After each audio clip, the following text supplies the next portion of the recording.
삶을 위한 기본 원리, 그런 제목으로 하나님 말씀을 증거하겠습니다. 마태복음 15장 29절에서 38절의 말씀을 함께 보시겠습니다.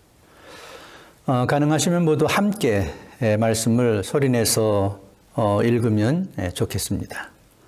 29절에서 시작합니다. 예수께서 거기서 떠나사 갈릴리 호숫가에 이르러 산에 올라가 거기 앉으시니 큰 무리가 다리 저는 사람과 장애인과 맹인과 말 못하는 사람과 기타 여럿을 데리고 와서 예수의 발 앞에 앉힘에 고쳐주시니. 31절 말 못하는 사람이 말하고 장애인이 온전하게 되고 다리 저는 사람이 걸으며 맹인이 보는 것을 무리가 보고 놀랍게 여겨 이스라엘의 하나님께 영광을 돌리니라. 예수께서 제자들을 불러 이르시되 내가 무리를 불쌍히 여기노라. 그들이 나와 함께 있은지 이미 사흘임에 먹을 것이 없도다. 길에서 기진할까요 굶겨 보내지 못하겠노라. 제자들이 이르되 광야에서 우리가 어디서 이런 무리가 배부를 만큼 떡을 얻으리이까. 예수께서 이르시되 너에게 떡이 몇 개나 있느냐. 이르되 7개와 작은 생선 2마리가 있나이다 하거늘. 예수께서 무리에게 명하사 땅에 앉게 하시고 떡 7개와 그 생선을 가지사 축사하시고 떼어 제자들에게 주시니 제자들이 무리에게 주매 다 배불리 먹고 남은 조각을 7광주리에 차게 거두었으며 먹은 자는 여자와 어린이 외에 4,000명이었더라. 아멘. 주기도문 중에 이런 내용이 있습니다. 아버지의 나라가 오게 하시며 아버지의 뜻이 하늘에서와 같이 땅에서도 이루어지게 하소서. 아버지의 나라는 하늘나라, 천국이죠. 이 천국이 하늘나라에만 있는 것이 아니라 그 나라가 이 땅에도 오게 해달라 하는 기도이시죠. 그래서 예수님이 전한 이 천국 복음의 내용을 살펴보다 보면 우리가 죽은 다음에 갈 미래적인 영원한 천국이 있지만은 그 미래적인 천국이 이 땅 위에서도 현세적으로 이루어져야 된다 하는 말씀을 볼 수가 있습니다. 요한일서 3장 8절에 보면은 죄를 짓는 자는 마귀에게 속하나니 마귀는 처음부터 범죄함이라. 하나님의 아들이 나타나신 것은 마귀의 일을 멸하려 하심이라. 예수님이 세상에 오신 이유가 뭐라고 그랬습니까? 마귀의 일을 멸하려 하심이라. 마귀의 일은 무엇입니까? 죄를 짓게 하는 것이죠. 그래서 그 사람을 마음을 지옥으로 만드는 거죠. 또 그들이 사는 세상을 지옥으로 만드는 것이고 그리고 영원한 지옥으로 끌고 가는 것이죠. 그게 마귀의 일입니다. 그런데 마귀가 하는 이 일을 멸망시키고 오신 것이 예수님입니다. 그럼 반대로 말하면 뭐겠습니까? 죄 짓지 않도록 죄를 지었다면 죄 문제를 용서해서 해결하시고 그리고 지옥 같은 사람들의 마음을 천국으로 바꾸고 지옥 같은 이 세상을 천국으로 바꾸고 그리고 영원히 살게 될 미래 천국으로 인도하기 위해서 오신 분이 예수님이시다. 이렇게 정리할 수 있겠습니다. 그러므로 예수님께서는 세상에 오셔서 공생애를 시작하실 때에 가장 먼저 시작한 말씀이 뭡니까? 천국 복음을 전파하심으로 시작합니다. 마태복음 4장에 예수님의 공생의 시작이 나오죠. 거기 4장 17절에 보면은 회개하라 천국이 가까웠느니라. 천국에 대한 복음을 선포함으로 공생애를 시작하십니다. 그리고 3년 동안 내내 예수님이 전한 것은 천국 복음입니다. 하늘나라 이야기합니다. 그리고 마지막에 십자가에서 돌아가신 것은 이 천국 복음의 완성이다. 그렇게 볼 수 있습니다. 그러면 예수님이 왜 이렇게 천국 복음에 대한 말씀으로 시작하시고 천국 복음을 전하시다가 천국 복음을 완성하시기 위해서 십자가에 돌아가셨는가? 우리를 천국에 보내려고 그러는 것이죠. 간단하게 생각할 수 있습니다. 그런데 그 천국은 우리가 영원히 가서 살게 된 미래적인 천국이 있지만은 살아있는 동안에 이 땅에서도 천국과 같은 그런 삶을 살아야 한다는 것을 예수님께서는 말씀하고 있는 것입니다. 오늘 본문 말씀을 먼저 살펴보겠습니다. 본문은 소위 칠병이어 떡 7개와 물고기 생선 2마리로 4,000명을 먹이고도 7광주리가 남았다. 근데 남자들만이라고 말하고 있습니다. 무대는 갈릴리 해변의 야산입니다. 마가는 데가벌리라고 하는 이방 땅이라고 말하고 있습니다. 많은 병자들이 여기 몰려왔어요. 그런데 여러 가지 종류의 병들을 예수님께서 일일이 다 고쳐주십니다.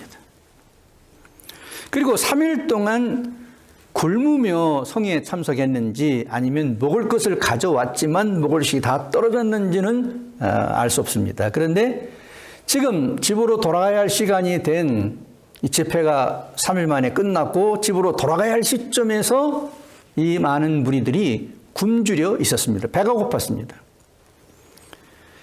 예수님께서는 그들을 불쌍히 여기시고 배불리 먹이셨다 하는 내용이 오늘 본문의 내용입니다. 저는 이 내용의 말씀을 가지고 영적인 교훈을 좀 찾고자 합니다. 특별히 천국의 삶을 위해서 3가지 기본 원리를 한번 찾아보고자 합니다. 첫째 원리는요, 영적 회복입니다. 지금 보신 것처럼 본문을 보면은 여러 종류의 병자들이 나왔어요. 30절을 봅니다. 큰 무리가 다리 저는 사람과 장애인과 맹인과 말 못하는 사람과 기타 여럿을 데리고 왔다. 여러분 1만여 명 이상이라고 추측을 할 수 있는데요. 이 군중들이 많은 사람이 병자들이 여기 있었습니다. 그런데 예수님께서는 그 병자들의 병을 모두 고쳐주셨다고 말씀하고 있습니다. 31절을 봅니다. 말 못하는 사람이 말하고 장애인이 온전하게 되고 다리 저는 사람이 걸으며 맹인이 보는 것을 무리가 보고 병을 다 고쳐주었어요. 그리고 이 건강한 사람들은 이 모습을 보고 놀랍습니다. 그리고 하나님께 영광을 돌렸다. 여기 이스라엘의 하나님께 영광을 돌렸다 이렇게 말하고 있어요. 이것을 보면 여기 이렇게 놀라고 영광을 돌린 사람들이 이방인들이다 하는 것을 알 수가 있습니다. 그렇습니다. 오병이어의 사건이 이 사건 전에 있었는데 그것은 대상이 유대인들이었어요. 그런데 이 칠병이어의 사건은 물론 그 가운데 유대인들도 있었을 것입니다. 그렇지만 대부분 사람들은 이방인들이었다 하는 것을 알 수가 있습니다. 그러니까 예수님은 병을 고쳐주시는데 유대인들과 이방인들 모두를 고쳤다. 이 말은 오늘날로 말하면은 온 세상에 있는 모든 민족들, 모든 종족을 초월해서 나라를 초월해서 모든 사람들의 질병을 고쳐주시는 분이다. 이렇게 말할 수가 있겠습니다. 근데 여러분 이 육신의 질병을 고쳤다고 하는 이와 유대인을 고치시고 이방인들을 고치셨다는 이 말에서 우리가 얻는 영감은 영적인 병도 고치시는 분이라고 하는 사실입니다. 왜 그랬습니까?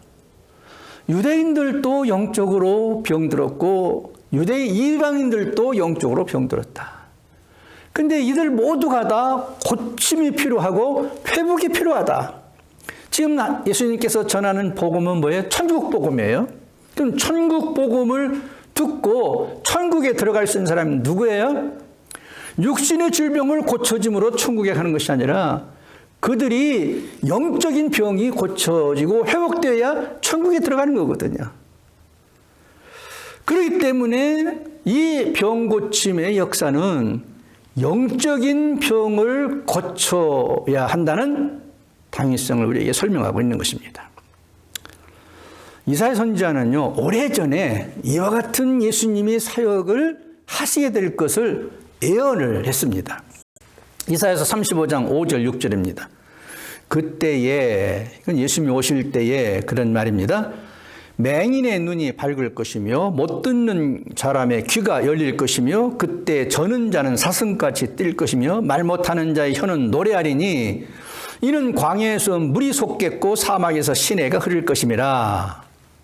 이 예언은요, 예수님께서 오셔서 이런 일들을 하신다는 것을 예언한 거예요. 이스라엘 백성들이 병들었다, 각종 질병이 걸렸다, 영적인 병에 걸려있다. 그 영적인 질병들을 치료하고 회복하는 일을 예수님께서 오셔 하게 될 것이라는 것을 예언한 거예요. 그래서 보지 못하는 사람들을 보게 하고, 듣지 못하는 사람들을 듣게 하고, 말하지 못하는 사람들을 말하게 하고, 저는 사람들을 온전하게 치료해서 회복시켜 준다는 것이에요. 왜 이렇게 고치고 회복하는 일을 하실까요? 고쳐지고 회복돼야 하늘나라에 갈 수 있기 때문입니다. 천국에 갈 수 있기 때문이죠. 예수님이 오신 일은 왜 오셨어요? 사람들을 지옥에서 천국으로 데리고 가기 위해서. 지옥 같은 데서 살고 있는 사람들을 천국에서 사는 것처럼 바꾸기 오셨어. 그래서 오셨지 않습니까? 그렇기 때문에 육신의 질병을 고치면은 건강하게 되어지죠. 그러나 영적인 질병을 고치고서 회복되면 어디 가요? 천국 가게 되는 것이죠. 그래서 천국 복음을 전하시는 예수님의 관점은 지금 육신의 질병을 주님께서 고치셨지만 이스라엘의 또는 유대인 이방인들의 이런 영적인 병을 고침받아야만 그런 영적인 죄 가운데서 회복되어야 되면 하늘나라에 들어갈 수 있다는 메시지를 우리에게 주고 있는 것입니다. 그러므로 이 시대도 동일하게, 지금도 동일하게 해야 될 것은 우리가 어떤 질병에 걸려 있는지를 살펴봐야 될 것입니다. 내가 영적인 어떤 병에 걸려 있는지, 그 영적인 병이 고침을 받아야 되는 거죠. 치료를 받아야 되는 것입니다. 그래서 어떻게 됩니까? 회복돼야 됩니다.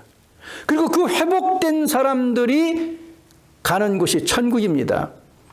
그 회복된 사람들이 모여서 생활하는 곳이 천국인 것입니다. 그래서 예수님은 회개하라, 천국이 가까웠다 말씀하고 있는 것입니다. 여러분, 우리가 좀 표현하기 좀 그렇습니다만은 건강하게 사는 것 같지만 영적으로 병들어 있는 사람이 너무 많은 시대가 오늘 이 시대입니다. 멀쩡하지만은 병이 걸려 있어요. 마귀에게 속아가지고 죄를 짓고요. 내놓을 수 없는데 이 죄에 사로잡혀서 묶여 있는 사람이 얼마나 많은지 몰라요. 성경의 표현을 보면은 듣지 못해요. 말하지 못해요. 보지 못해요. 다리를 저는 사람처럼 절뚝거리며 살아요. 이 영적인 상태가 이런 사람들이 많다는 것입니다. 그럼 여기에서 뭐가 필요해요? 주님을 통해서 고쳐주는 것이 필요해요. 그게 유대인이든 이방인이든 그가 어느 민족이건 누구든 상관없습니다. 고침받아야 됩니다. 치료를 받아야 됩니다. 그래서 회복이 되어야 천국에 들어가는 것입니다. 그의 마음이 천국으로 바꿔지는 것이고 그들이 사는 나라가 천국으로 바꿔지는 것입니다. 그런 삶을 살던 사람들이 영원히 가는 곳이 영원한 천국입니다. 미래적인 천국이죠. 그래서 지금 우리가 해야 할 일은요, 날마다 우리는 예수님께서 천국 복음을 전파하러 오셔서 첫 번 일성을 하신 것이 뭐예요? 회개하라, 천국이 가까웠다. 천국에 가려면 회개하라는 거예요. 그것처럼 우리 자신을 살펴서 날마다 회개해야 됩니다. 보기는 보는데 진짜 봐야 될 걸 못 보고 있는 경우도 있어요. 꼭 그 말을 들어야 되는데요, 듣지 못하는 사람이 있어요. 그 말은 꼭 해야 되는데 그 말을 못하는 사람이 많아요. 다리 저는 사람 모양으로 영적인 상태가 비틀비틀 살아요. 그것을 깨닫는다면, 그것을 안다면 축복받은 사람이 있죠. 왜? 고침받을 기회가 있으니까요. 치료받을 기회가 있잖아요. 그럼 회복이 되잖아요. 그래서 우리는 날마다 겸손한 마음으로 회개함으로 인해서 영적인 회복을 해야 천국 생활의 출발점이 되어진다는 사실을 알게 됩니다. 또 하나는 오늘 본문 35절, 36절에 보면 예수께서 무리에게 명하사 땅에 앉게 하시고 떡 7개와 그 생선을 가지사 축사하시고 떼어 저희들에게 주시니 저희들이 무리에게 주매. 여기엔 축복이 있고요, 나눔이 있습니다. 축복하신 것은 예수님이 하셨고요, 나누는 것은 제자들이 했습니다. 여러분, 1만 명이 넘는 사람들이 3일간 산상집회에 참석했어요. 돌아갈 시간이 됐을 때 배가 고팠어요. 그 배고픈 상황에 있는 1만여 명의 사람들에 대한 예수님의 마음이 어떤 거예요? 32절이에요. 예수께서 제자들을 불러 이르시되 내가 무리를 불쌍히 여기노라. 그들이 나와 함께 있은지 이미 사흘에 먹을 것이 없도다. 길에서 기전할까요? 굶겨 보내지 못하겠노라. 불쌍히 여기는 마음이죠. 주님께서는 우리를 향해서 항상 이 긍휼한 마음을 갖고 계십니다. 우리가 배고파할 때에 그 배고픈 것을 보시고 긍휼한 마음을 갖고 계십니다. 우리가 어떤 문제에 부딪혔을 때에 그분은 나를 보시면서 긍휼한 마음을 갖고 계세요. 도와주고 싶어 하세요. 그 문제를 해결하고 싶어 해요. 이게 주님의 마음입니다. 그래서 주님이 축복하시는 거예요. 내가 받을 만한 자격이 있어서 주님께로부터 무엇을 받는 것이 아니라, 내가 축복받을 만한 일을 했기 때문에 주님이 나를 축복하는 것이 아니라, 나를 보시고 불쌍히 여기셔서 나를 보시고 긍휼히 여기서 축복하시는 것입니다. 그래서 우리가 이만큼 사는 것이고요, 이만큼 건강한 것이고요, 이만큼 누리고 사는 것이라고 믿습니다. 하나님이 축복하시지 않았다면 우리가 오늘 여기 어떻게 있을 수 있겠습니까? 누구나 말입니다. 그래서 예수님은 우리를 불쌍히 여기시고 긍휼히 베푸시는 그런 축복의 하나님이신 걸 알 수 있습니다. 그 다음에 또 하나는요, 나눔이 있었어요. 이걸 받은 제자들은 1만 명이 넘는 이 무리들에게 나누어 줬다 그랬습니다. 제자들이 받아서 나누어 준 것이죠. 축복하는 것은 예수님이지만 나누는 것은 제자들이 했다는 거예요. 여러분, 이 일은요, 사실은 이 땅에서만 있을 수 있는 일이라고 볼 수 있습니다. 미래에 가게 되는 천국은요, 모든 것이 완성된 곳이기 때문에요, 축복도 필요 없고요, 나누는 것도 필요 없습니다. 모든 게 다 완성되니까요. 그런데 주님이 지금 현재적인 천국, 구원받은 성들이 땅에서 사는 동안에 천국을 이뤄서 살아야 될 이 천국에 대해서 이야기할 때에 이 천국에서 뭘 받으라고요? 축복받으라는 것입니다. 축복해 주신다는 거예요. 그럼 받은 그 축복을 어떻게 하라는 것입니까? 나누면서 살라는 거예요. 그게 뭐예요? 천국의 삶이라는 것입니다. 생각해 보면요, 우리가 하나님께로부터 축복을 참 많이 받았지 않았습니까? 우리가 많은 은사들을 갖고 있고요, 달란트들을 갖고 있는데요, 그거 다 하나님의 축복이죠. 그런데 그 하나님의 받은 축복을 받은 것은 확실한데, 나는 사람들과 얼마나 나눴나 하는 것을 생각해 봐야 되죠. 여러분, 그렇게 하든 안 하든 천국의 삶을 사는 그 생활 방식은 그렇다는 거예요. 하나님께로 받은 축복을 가지고 사람들과 함께 나누며 사는 것이 천국 삶이라는 것이에요. 한번 생각해 보시기를 바랍니다. 하나님께 내가 받은 특별한 축복이 무언가 있다고 하면은 그걸 가지고 사람들과 함께 나누는 거죠. 나누는 거죠.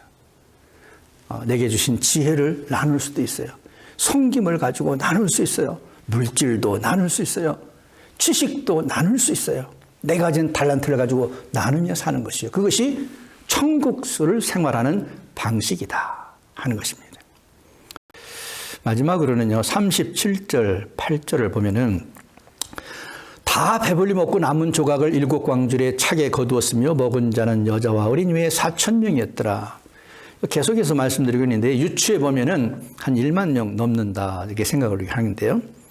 그런데 여기 특이한 게 뭡니까? 1만 명이 넘는 이 사람들이 다 배불리 먹었다. 그리고도 남은 것이 7광줄이었다. 여기에 포인트가 있습니다.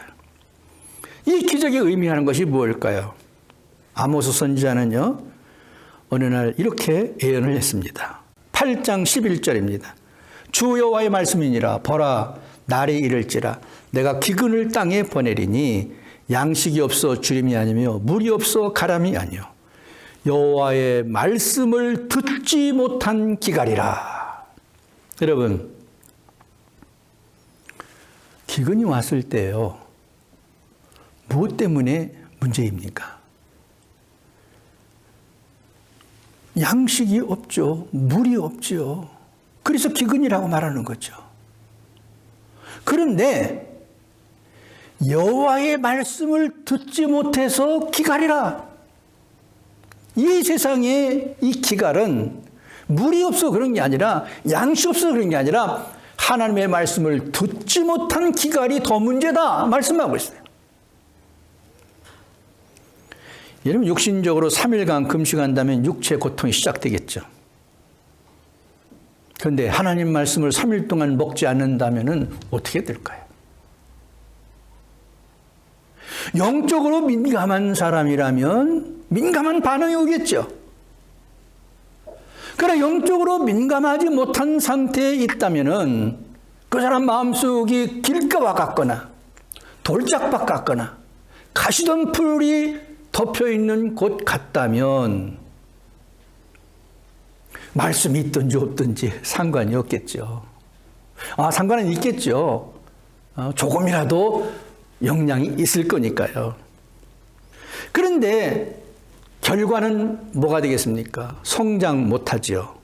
열매도 맺지 못하지요. 자, 영적인 그의 삶은 어떻게 될까요?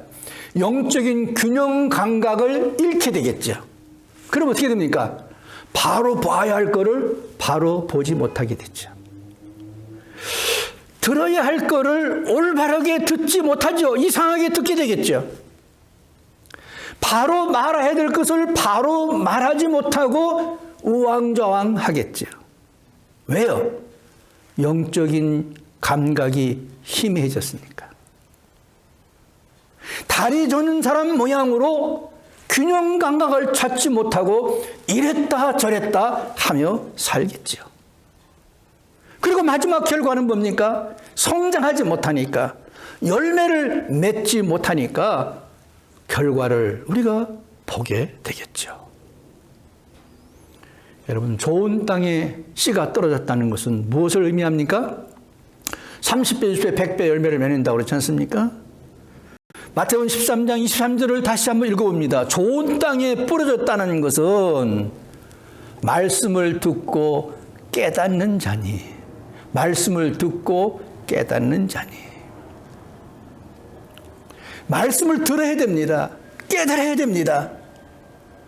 그리고 그것을 통해서 30배, 60배, 100배의 열매를 거두어 나가는 것이죠.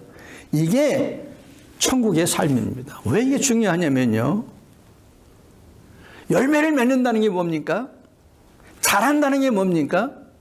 순종한다는 거예요. 따라간다는 거예요. 말씀대로 산다는 거예요. 들어야 알 수 있죠. 깨달아야 할 수 있죠. 그러니까 말씀이 없으면 안 되는 거예요. 사도행전 17장에 보면은요, 11절에 이런 얘기가 있습니다. 베레아의 유대 사람들은 데살로니가 유대 사람들보다 더 고상한 사람들이어서 아주 기꺼이 말씀을 받아들이고 그것이 사실인지 알아보려고 날마다 성경을 상고하였다. 유대 사람인 거는 다 똑같아요. 근데 베레아에서 사는 사람과 데살로니가에 사는 사람을 비교해 봤어요.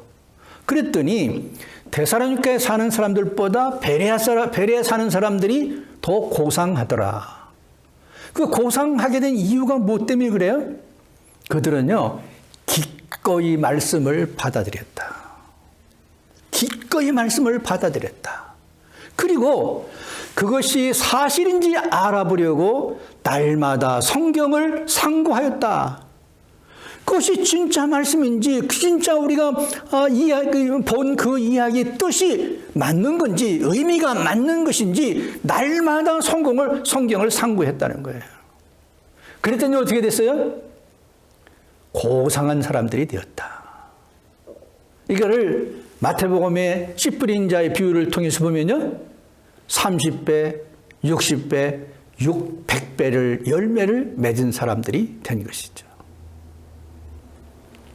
천국의 삶을 위한 세 번째 원리는요, 영적인 양식을 풍성히 먹는 것입니다. 하나님 말씀으로 충만해지는 것이죠. 여러분, 예수님은 일생 동안요, 천국 복음을 전하셨습니다. 이 말씀을 잘 듣고 깨달아지게 되기를 바랍니다. 이걸 깨달은 분들은요, 겸손하게 날마다 회개하면서 영적인 회복을 하시게 되기를 바랍니다. 그래야 천국의 삶을 살 수가 있습니다. 영생을 받고 구원의 확신을 가졌습니까? 천국의 삶을 시작하게 되겠죠. 거기서 어떻게 살아갑니까? 하나님이 주시는 축복을 받으며 살아가시기를 바랍니다. 그리고 그 받은 축복을 누군가와 나누면서 사는 삶이 되어야 할 것입니다. 그것으로 끝나지 않습니다. 우리는 계속해서 말씀의 충만함을 통해서 더 풍성한 천국의 삶을 살게 될 것입니다. 정리하겠습니다. 천국의 삶을 살아가는 세 가지 원리. 첫 번째, 회복입니다. 회복. 두 번째 뭡니까? 나눔입니다. 세 번째는 무엇입니까?